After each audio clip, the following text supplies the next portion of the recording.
Introduction. The Independence Day of India is celebrated religiously throughout the country every year. On this day, people in India pay respect to leaders who fought for India's freedom in the past. The day is marked throughout India with flag-raising ceremonies, drills, and the singing of the national anthem Jan Gan Man. Furthermore, the Prime Minister of India unfurls the India's flag and holds a speech at the Red Fort in Old Delhi. In the speech, the Prime Minister highlights the past year's achievements, raises important issues and calls for further development. He even pays tribute to the leaders of the Indian independence movement. Story of Independence. Over the course of history, India has faced several invasions.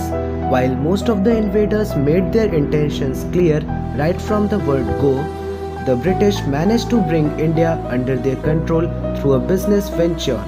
It all started with the British East India Company, which started off as a mere joint stock company, but slowly went about spreading its wings and influence before the British government finally took control of the entire country.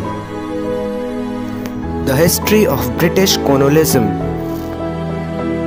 After the fall of the Mughal Empire, the British gained the support of many local rulers by offering them help against their adversaries. Since the British were equipped with huge cannons and newer war technology, their support proved helpful to many Indian rulers. In exchange of their support, the East Indian Company managed to set up trading centers in places like Madras, Calcutta, and Bombay. The British gradually started to extend their fortification. When they were asked to stop their extension by Siraj-ud-Daulah, the Nawab of Bengal, they defeated him in the Battle of Plassey in 1757. This win against Siraj-ud-Daulah played a crucial role in colonizing the whole of India. Early rebellions. For their short-term benefit, many Indian rulers supported the British colonization in India, but many of them opposed the idea of foreign rule.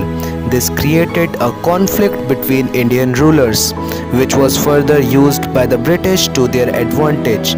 Among the early rebellions, South Indian rulers such as Pulli Thevar, Tipu Sultan, Dhiran Chinnamalai and many more revolted against the British and fought several wars and battles.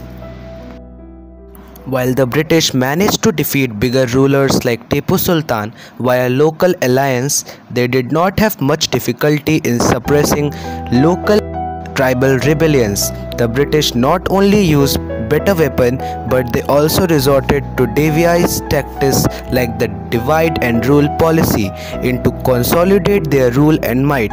Even though the British tried their best to suppress rebellions across the India, these revolts would not stop as the British not only subjected people to a foreign rule but also exploited people economy.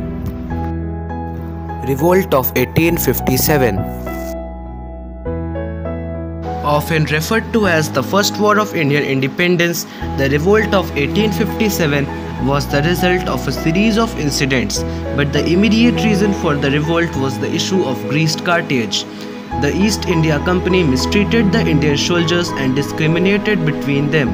While the soldiers knew that the British were using factors like religion and caste against them, the news of the newly introduced in-field P-53 rifle using cartridge made out of fat extracted from the beef and pork sparked a widespread rebellion against the British.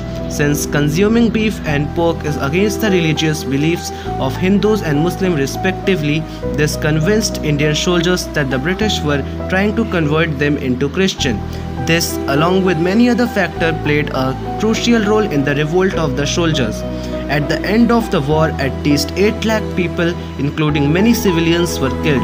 As a result of rebellion, the British government took control of the administration of India from the East India Company. Partition of Bengal. Since the pre-independent Bengal was as big as France in the term of its geography, the then Viceroy Lord Curzon ordered the partition of Bengal in 1905. He said that the partition would lead to a better administration and ease the rising conflict between the Hindus and the Muslims. The Indian nationalists, however, believed that the move was an attempt to slow down the momentum gathered by the recent nationalist movements. National movement and the First World War.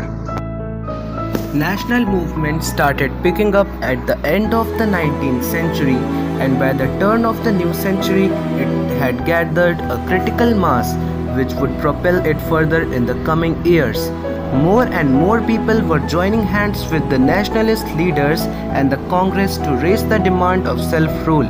Led by the leaders like Lala Lajpat Rai, Bal Gangadhar Tilak and Bipin Chandra Pal, more and more commoners began to protest against the British government. Though the Indian National Congress was still advocating the importance of the British rule, people had begun to participate in mass movements which inspired others as well.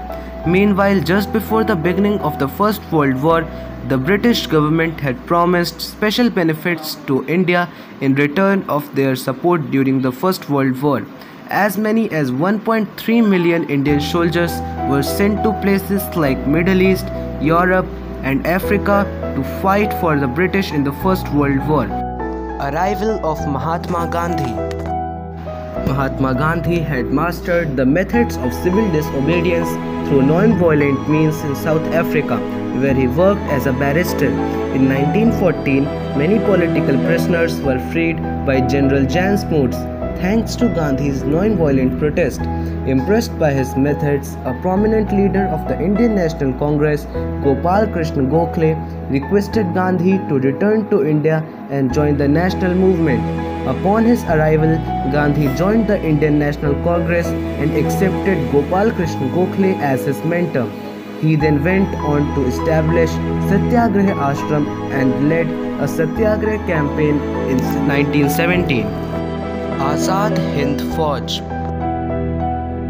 Subhash Chandra Bose quit the Indian National Congress and travelled to many countries to seek help for India's independence. Bose wanted to raise an Indian army to fight against the British. Based on Hitler's advice, he went to Japan and formed the Indian National Army. During the Second World War, the Indian National Army managed to capture Andaman and Nicobar Islands with the help of the Japanese army. However, the setback to Japan in the Second World War impacted the prospects of the INA as well, and its march was blocked on the border and many soldiers and officers were arrested. Quit India movement. As the World War II progressed, Mahatma Gandhi intensified his protest for the complete independence of India. He drafted a resolution calling for the British to quit India. The Quit India movement, or the Bharat Chodo Andolan, was the most aggressive movement launched by the Indian National Congress. Mahatma Gandhi was arrested on 9th August 1942 and was held for 2 years at the Aga Khan Palace in Pune.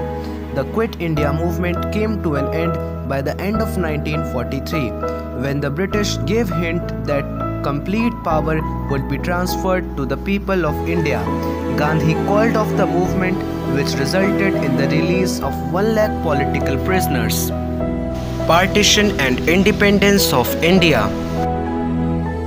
Though prominent leaders like Mahatma Gandhi and Jawaharlal Nehru were not willing to accept the formula of partition based on religion, but communal clashes between religious groups hastened the creation of Pakistan.